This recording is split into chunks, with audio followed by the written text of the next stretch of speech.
What is going on, ladies and gentlemen, and welcome back to another video. Today we have exploring the SCP Foundation GRU Division P or GRU Division P. I don't know which one it is. This has been requested many times and it's been in my watch later for a while now, so I guess it's time to watch this video. Anyway, quick note on Sword Art Online Abridged. I don't know if we can continue watching that because they copyright striked me for no reason, pretty much. I don't know how you can copyright strike somebody when everyone else has already watched it and not got a copyright strike. There was a bit in the episode 5 where I think it was where Kirito wakes up from the nap and like 26 seconds and they copyright striked me and removed the original video. You know, the original reactions, which is hilarious to me. But I emailed them and hopefully they remove the strike. If they don't, then we'll have to wait until the strike expires, which is in 90 days. So yeah, great news right there. Just getting really unlucky right now with the YouTube stuff. But anyway, we're gonna get into this video. I put a poll out yesterday if you guys want to see more compilation videos, like try not to laugh or whatever, stuff like that, basically any type of compilation. And you know, I put an option on there that said I am a moron, and 51% of people clicked that instead of actually answering the question. So guess that shows how many morons are in this audience right now. But anyway, man, we're gonna get into this video. Let's go. Also, subscribe to me. I think Exploring Series hit 500k. Yeah, he did, so shout out to him. Maybe when I hit 500k subscribers, YouTube will finally monetize me, you know? Maybe. GRU Division P. The SCP Foundation is generally considered a global organization, with agents and facilities across the world. But by and large, they are headquartered in the United States. Oh shit, I didn't turn it down, we're gonna lag. They don't usually have any special Why have they got the hammer and sickle? Is that not Soviet Russia?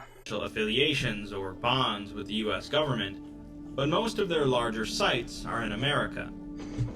There are plenty of other anomalous organizations around the world, though, that do share special connections to different countries and governments. The FBI has an unusual incidents unit, the GOC works for the United Nations, and GRU Division P is an official branch of the Russian Armed Forces. Ah, that's why it's called Division P will give us a couple of unique perspectives to look into. One, of course, them being Russian, and the other of an anomalous organization that works directly for a country's government. Division P has been involved in a large number of anomalies since their inception, and so we'll only be looking at the more notable ones. The GRU is an... You know what's crazy is we've watched, what, like 90-something SCP videos, and we have not heard of these guys one time, so yeah.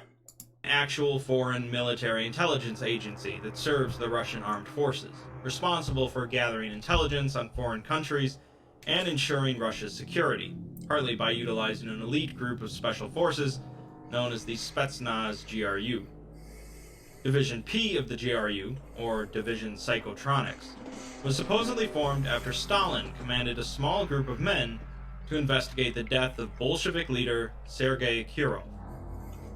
The history books show that Kirov was simply assassinated at gunpoint, but Stalin suspected there was more to it. Of course he did. And sure enough, it was later proved that Kirov was murdered using a construct-invasive reality discrepancy. At a meeting with the investigators and other officials, Stalin announced that Kirov's murderer had used a small trinket to walk up and kill him without a single guard stopping him. The investigation fueled Stalin's paranoia, and the group, then known as the Abnormal Occurrences Commission, continued looking into various anomalies. Is this a drawing or an actual picture? I feel like it's a drawing because that looks like it's shaded with like an oil pastel, dude. Mostly for their potential benefit to the Soviet Union. As they learned of the state of anomalies present in the world, and how much further along other countries were in paranatural research, particularly Germany, the group was expanded into an official division of the GRU.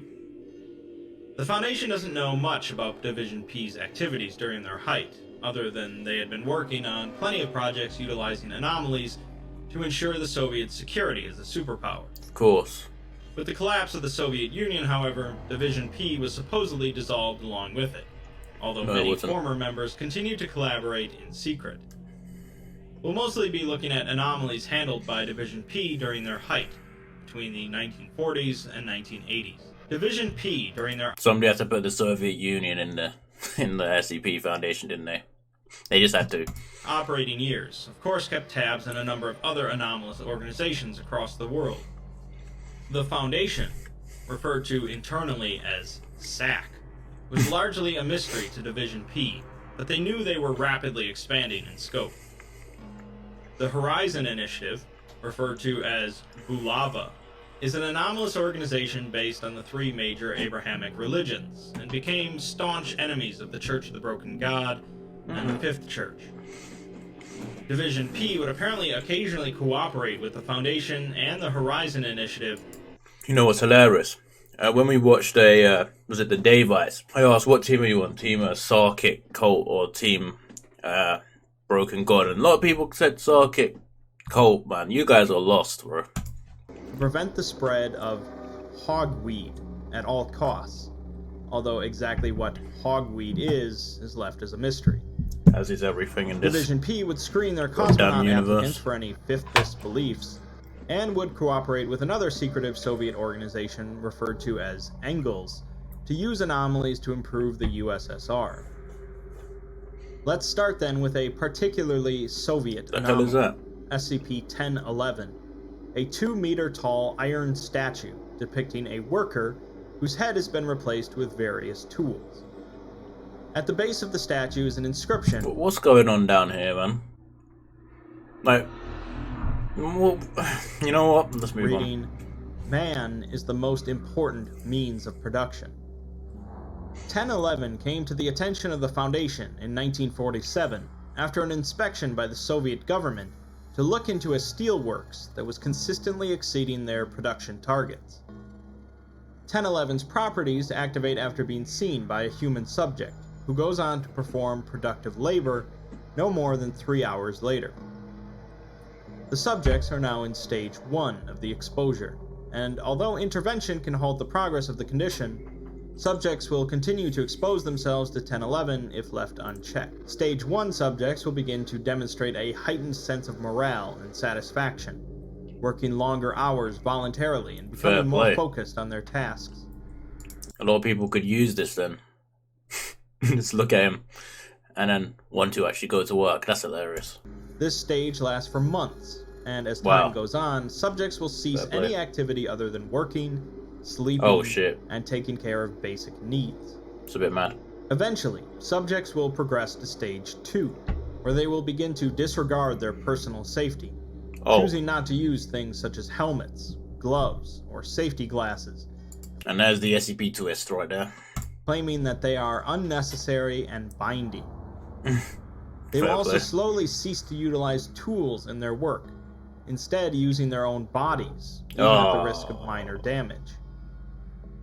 A number of months later, they will progress to stage 3, where subjects will no longer sleep, instead staring at the statue for an average of 3 hours per day. That's a bit mad. The use of tools and machines is almost completely abandoned by this point, as subjects will work in groups to accomplish tasks.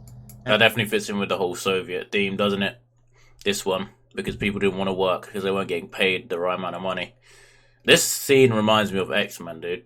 The newer one, where Magneto works in one of these factories with this, and then he stops this from falling on someone, and then they try and kill him for it.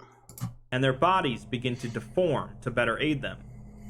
They also have developed a marked resistance to pain, casually using their bodies to perform horrifically dangerous tasks.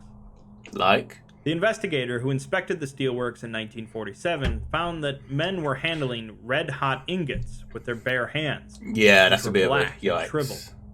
Others pounded in rivets with their heads.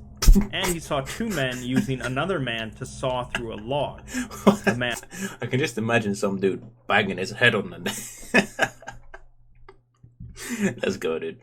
Man's back covered in sharp ridges. Each worker smiled eagerly at every visitor, and they would extol the glorious virtues of the statue. The inspector requested the immediate shutdown of the steelworks, claiming that this is not the path they should be taking to rebuild.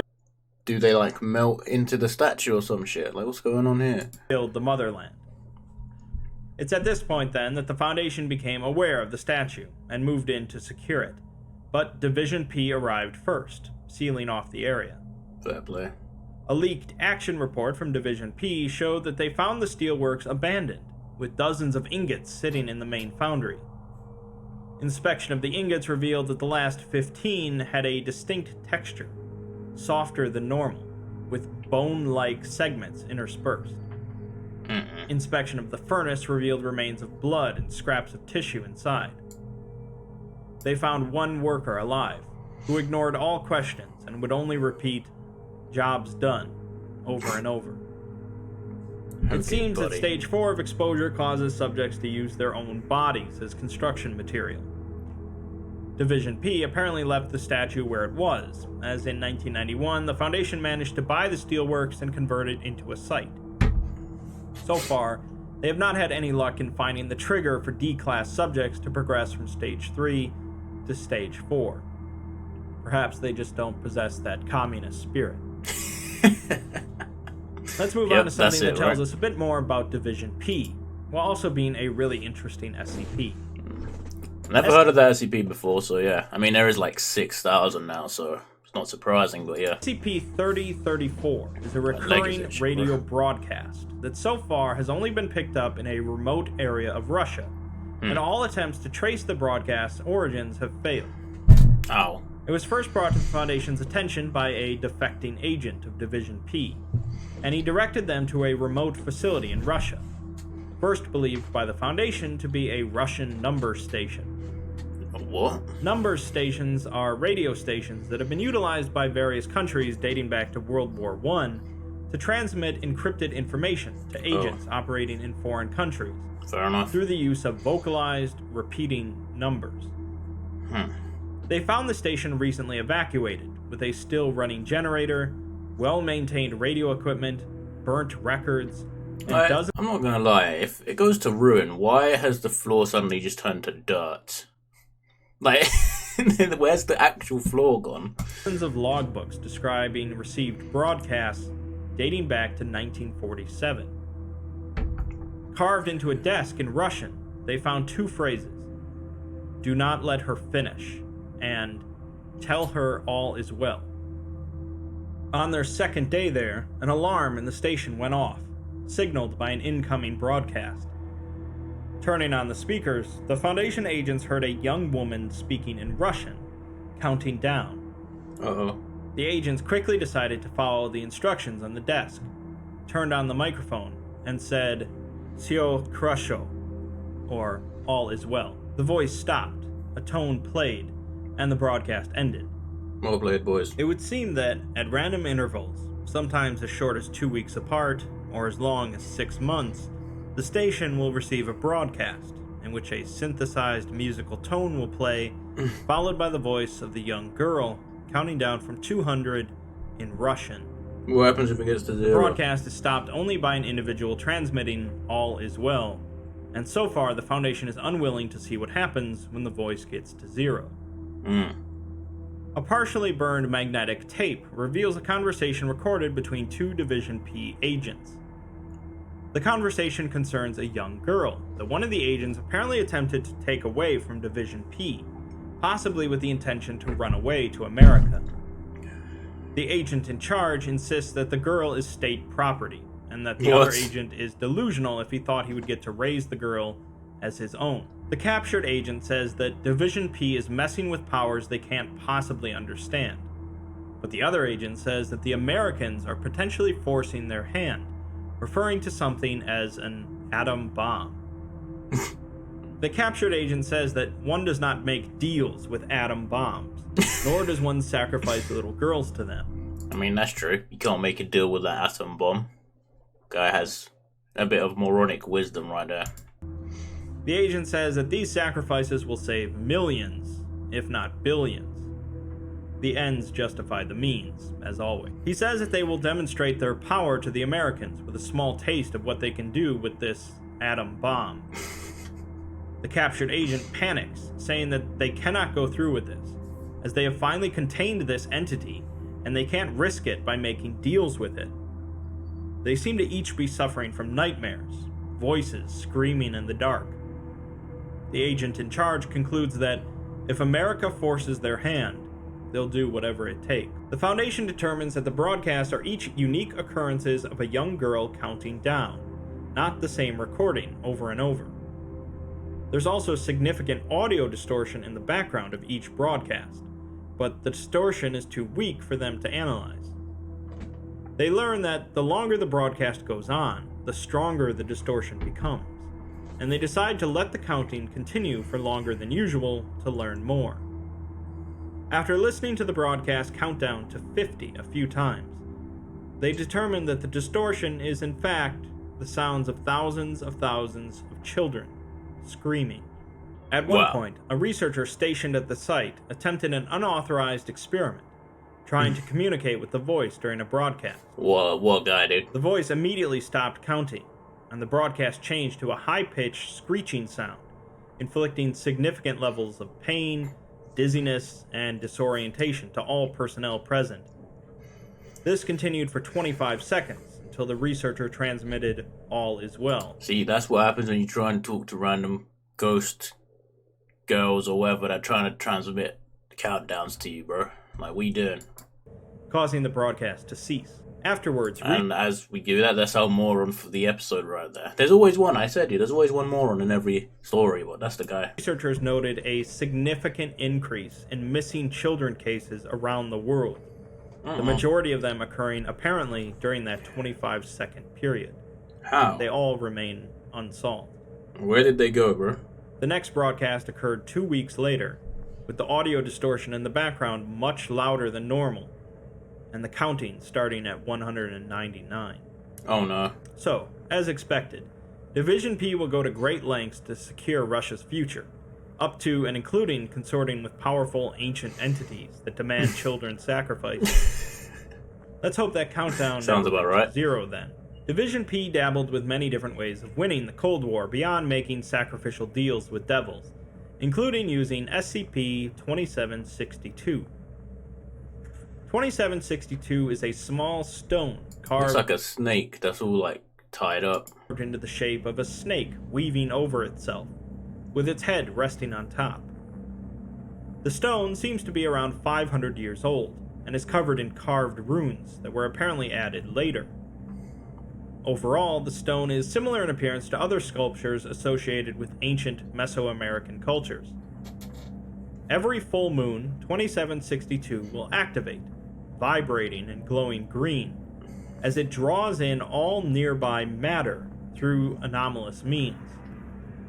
This vacuum effect intensifies until 10 cubic meters of non-gaseous matter is consumed by the stone, at which point the consumed matter is disgorged in the form of large, animate snakes through a portal. This portal always opens in a space near the current President of the United States. The snakes, approximately 17 meters in length and composed of the material consumed by the stone, will attempt to kill... How many is there? 17 meters, what the hell? ...and consume the President, if not destroyed first. Destroy them. They will also lose all anomalous properties at the following dawn. We need Neville Longbottom and his sword, bro. Obviously, this is a pretty big problem for the US government, but it's unclear if any president was actually killed due to 2762. The US Secret Service attempted to negate the stone's effects by sending it to the moon, believing that since it activates based on the phases of the moon, if it was on the moon's surface, it wouldn't be able to activate. Activate 24/7. Unfortunately, 2762 uses the target's location to determine the moon phases, not itself. Alright, send the So the president activations continued, and the Foundation has been unable to find it in the moon to retrieve it. See what I mean? Moron. As expected, the Foundation was able to trace the stone's creation back to GRU Division P, and track down a former agent living in America. A Foundation doctor interviewed the man in a coffee shop to find out more about the stone. Oh, let's get it right. This guy made it, and now he's living in America. What a legend, bro.